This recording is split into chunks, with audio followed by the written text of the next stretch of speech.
Hello everyone and welcome. In this video I'll be showing you how to use the position and homing indicator in the Sim Skunkworks G91. Now before we get into the sim, we're going to have to do some tweaking, so just show you where you need to go. So if you go to your community folder and go to your G91 folder, go to data. Now you're going to want to go to the what looks like phi files, but it's the position and homing indicator files. Double click that, click your default.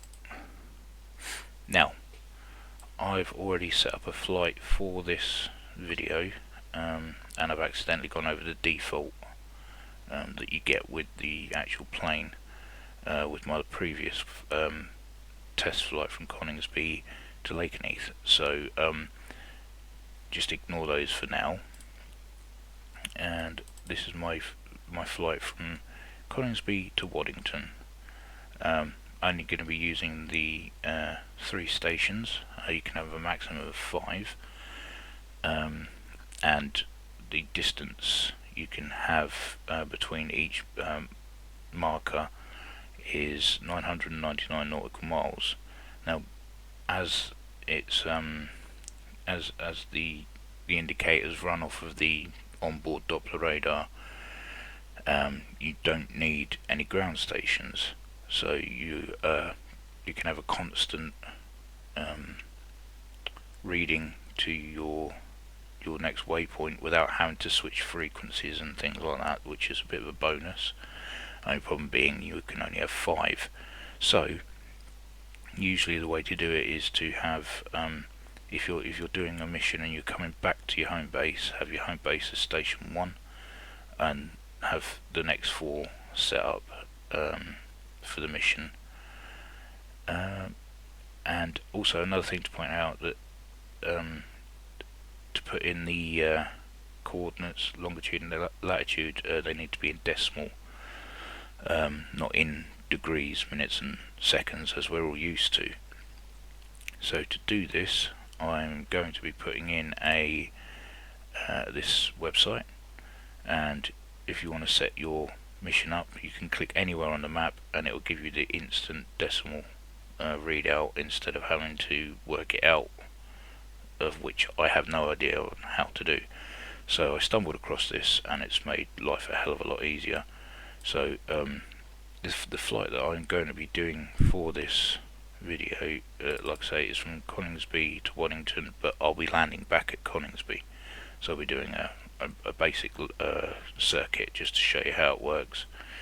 So what I've done is I've gone in, as you can see, I just clicked on it there and it's instantly given me the decimal for that point on the planet. So what I did is I went into RAF Coningsby, zoom in as far as you can, click on the station anywhere you can, copy the longitude latitude, paste it into here, and then in name, in between the commas, put in, you can name it whatever you want, waypoint 1, waypoint 2. I've just put it as Coningsby simply because that's where it is. And then I went over to, I don't know why I zoomed out so far there, it's only over here, Barkston Heath,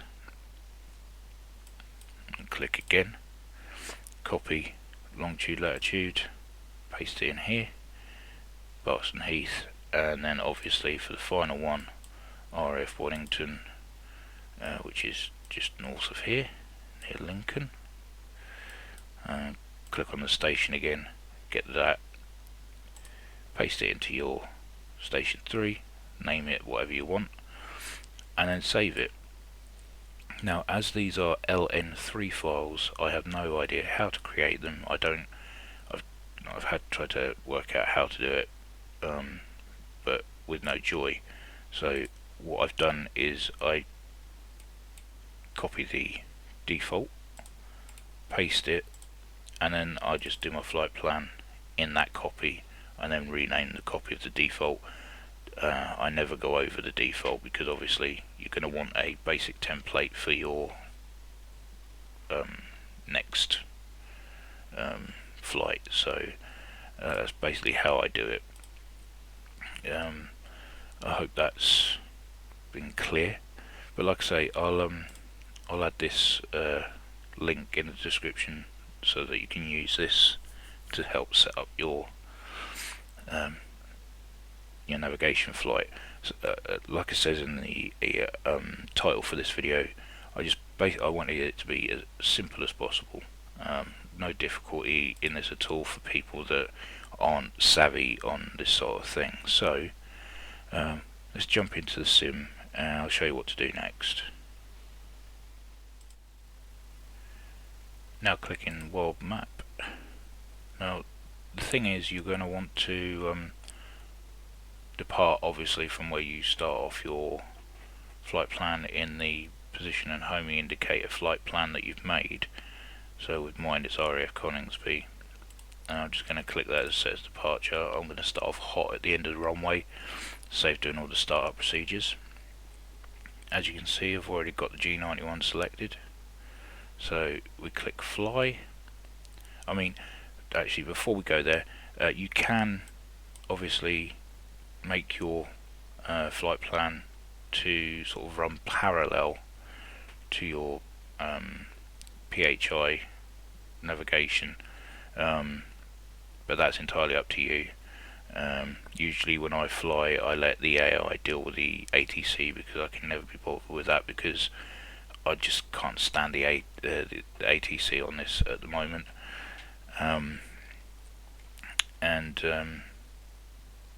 I see no point in running a parallel flight plan when I know exactly where I'm going anyway.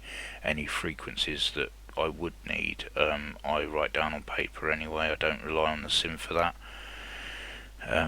But yeah, go ahead as normal, or you can just run straight off of the PHI nav that you set up. So click fly. So we're lined up on 25 at RAF Coningsby. The plane is all ready to roll, all set up nicely. Flaps are down. All we need to do is throttle up and release the parking brakes, and we can get going. But before we do that, we need to set up the PHI. We're going to need to use, if you go back out of your FI files, go back one, and click on the G91 setup, you'll be welcomed with this little beauty. What it does is it changes armaments on the hard points, so you can have rockets, napalm, bombs, fuel tanks, etc. But also we're going to want to be interested in this little button here for the active position heading indicator, or homing indicator, sorry. Click that, click yes, and then you're going to want to choose the flight plan that you've just done. So that's Coningsby to Waddington, that's for me, and now that is the active LN3 file. Now the PHI will now run off of that file. So yeah, this is going to be your best friend for this navigation exercise. You've got your distance in nautical miles there, your turn or bearing indicator there. This is your datum. Well, actually, the datum I'm used to is more of the horizontal end-on view with the wings, tail. So that'd be your datum in the artificial horizon. But this is more of a top-down.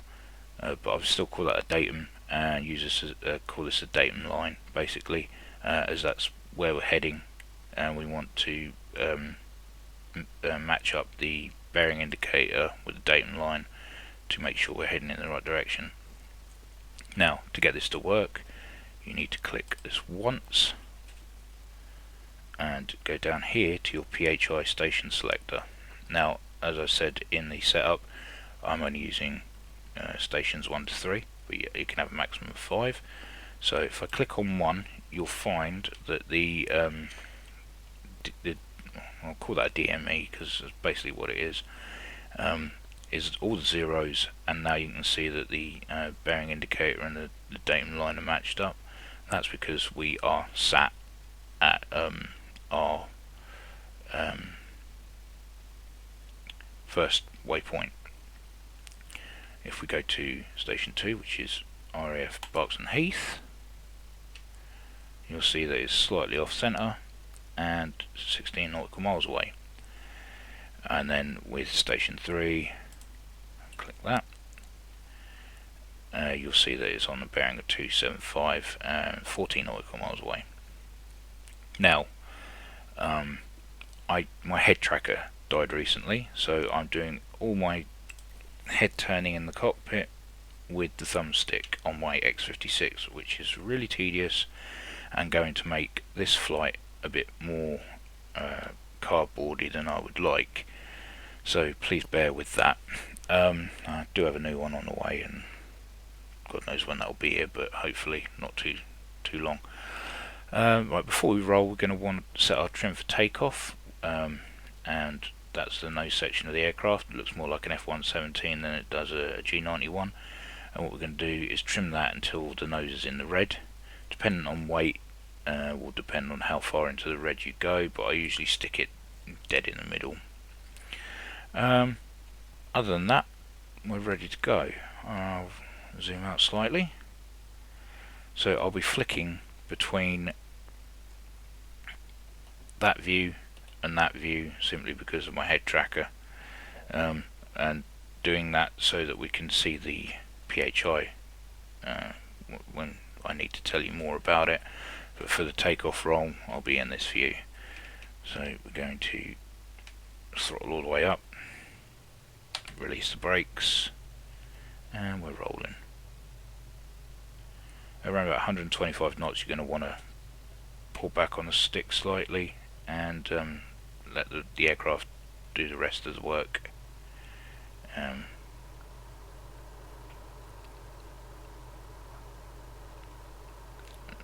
Okay, just wait for wheels up.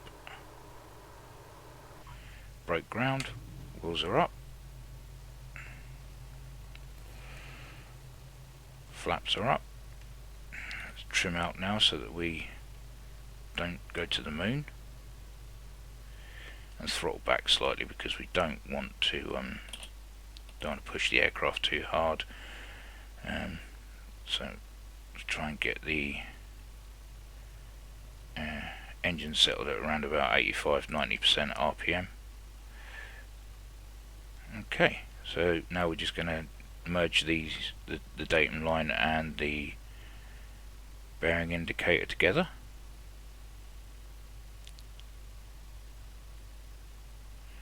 Okay, there we go.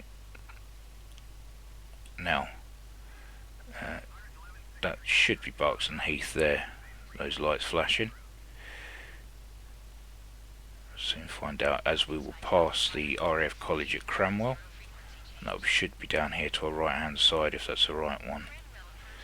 I mean, we've got the bearing indicator and the datum line merged, so I could probably hazard a good guess that that is Berks and Heath there.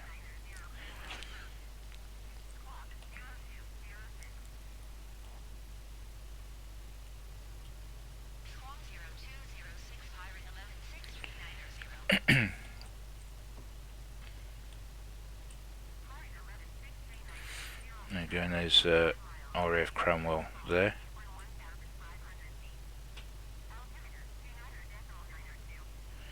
So that's all good.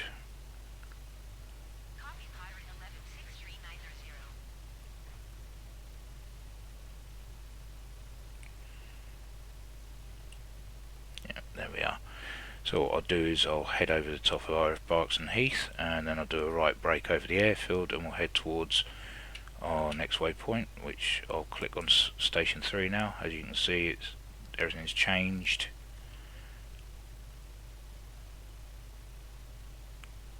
So we just need to turn to that bearing after we've gone over the top of Berks and Heath.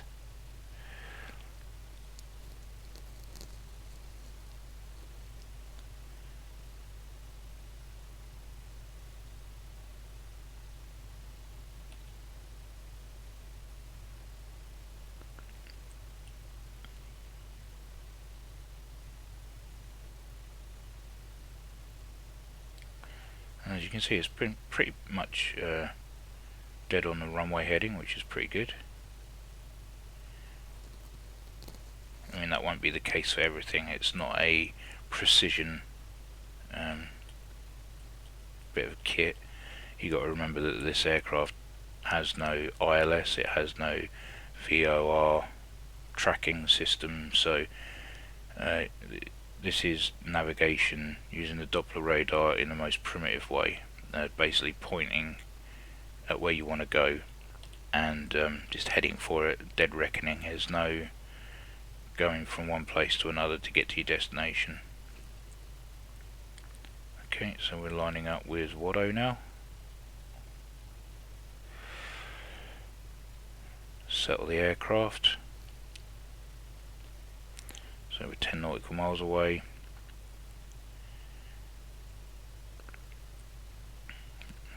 Nice comfortable speed, 3,500 knots. And around about 1,800 feet. Beautiful stuff. Bit of a dingy day. The lighting's not great, but not an issue. And that there could be RAF Wellington. I'm not 100% sure. 7 nautical miles away. That could very well. Yeah, I believe that's RAF Wellington there. Yep. There's the runway approach lights. So what I'll do is, again, I'll turn over the station and head and click on station 1, because that is RAF Coningsby. As you can see, the bearing has changed and nautical miles have changed. So we'll turn over the top of the airfield and then again do a right hand turn to get onto bearing for RAF Coningsby.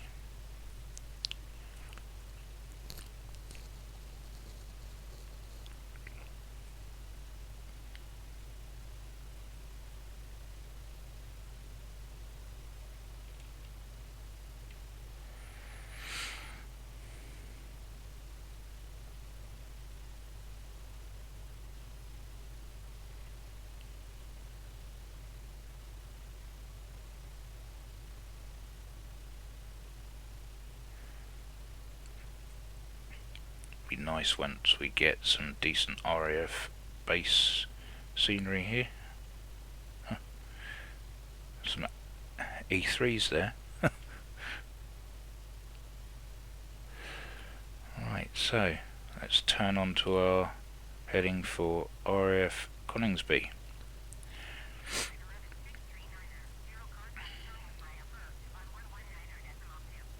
Now the plan is around about 4 nautical miles out, I'll turn left onto a heading of around 060, so I can get myself parallel or parallel-ish with the runway, and then bring it in, because this thing drops like a stone if you don't set up a decent approach.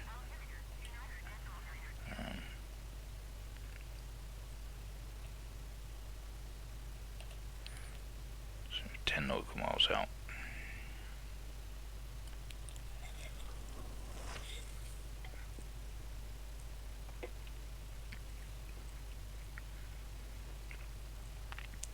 So I mean, the PHI navigation isn't too difficult, as long as usually you'd have to compensate for wind direction, wind speed, as you can get blown off course quite easily. But at the same time, it's not too hard to bring yourself back on, as it'll always point to the coordinates that you've plumbed in, but there is always a chance that you'll get blown off course if you're on a long distance flight, so you just got to be wary of that.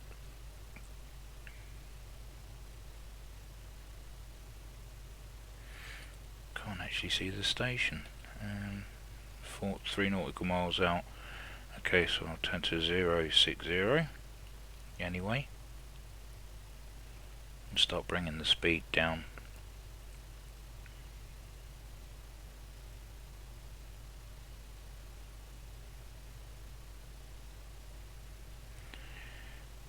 So it should be at my 3 o'clock.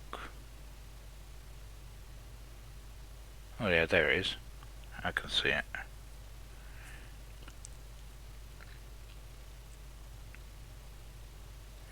Okay, and again, want to be around about 4-5 nautical miles out, so we can sort an approach out. I mean, but I can use this as an ILS approach of sorts as well, as long as you know the runway heading and the weather's not too bad, so you've got some visual of the airfield. You can set yourself up for a decent approach. Like I say, it's a very basic aircraft in the sense of navigation, especially as it uses ADF as well, which can be quite reliable. Again, I'll do a video on that at some point. Okay, so we need to throttle back to climb a little bit so we don't lose too much height, and also that will help bleed the speed off. There we go, there's the airfield there. So awkward without a head tracker on here. Okay. You need to get the aircraft below 185 knots before you can drop the gear and the flaps. So you've got to be wary of that, otherwise you'll get a gear failure. You do have a backup gear release system if that does happen, but best not to put yourself in that position. Once the aircraft is below 185 knots, you're going to want to drop everything and then throttle back up again, because that's the point where the aircraft likes to drop like a stone. So gear down, a couple of notches of flap, and throttle up, because we don't want to hit the deck yet.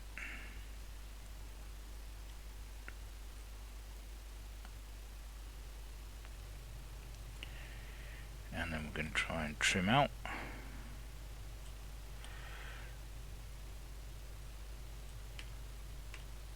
Okay.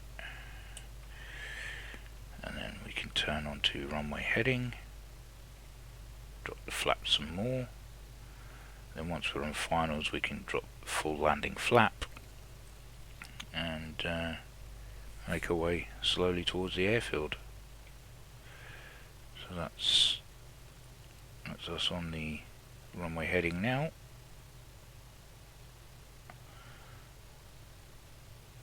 And of course, because of the PHI, we have distance measuring equipment there to give us an idea of how far out we are, so we don't have to guess. And as the visual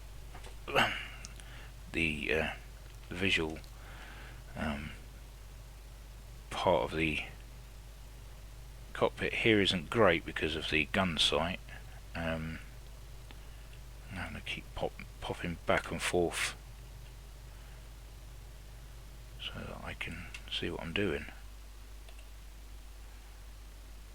So we're 4 nautical miles out. Flaps all the way down.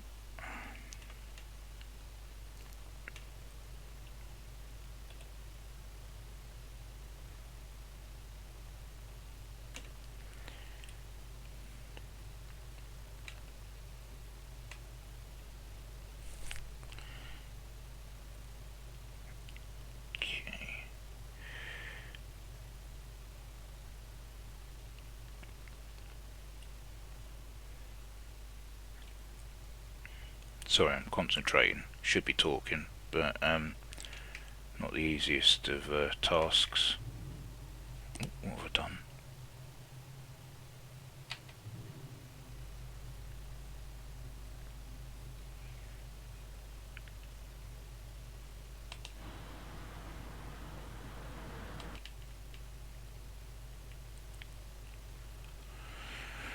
Right then, so we start throttling back. Not too much though, because as I say, this thing drops like a stone.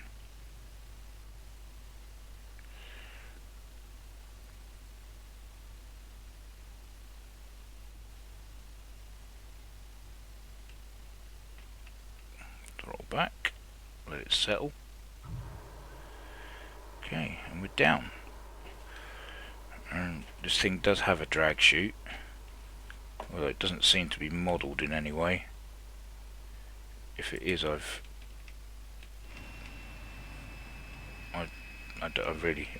never seen the drag chute actually hanging out the back there, so I mean, it's definitely there because it slowed me down, but yeah.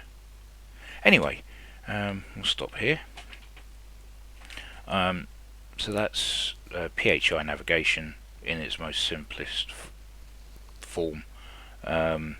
Basically designed this video because I know it can be a bit awkward, and there's a few more things involved than just getting in the cockpit and flicking a few switches. So really hope that's helped, and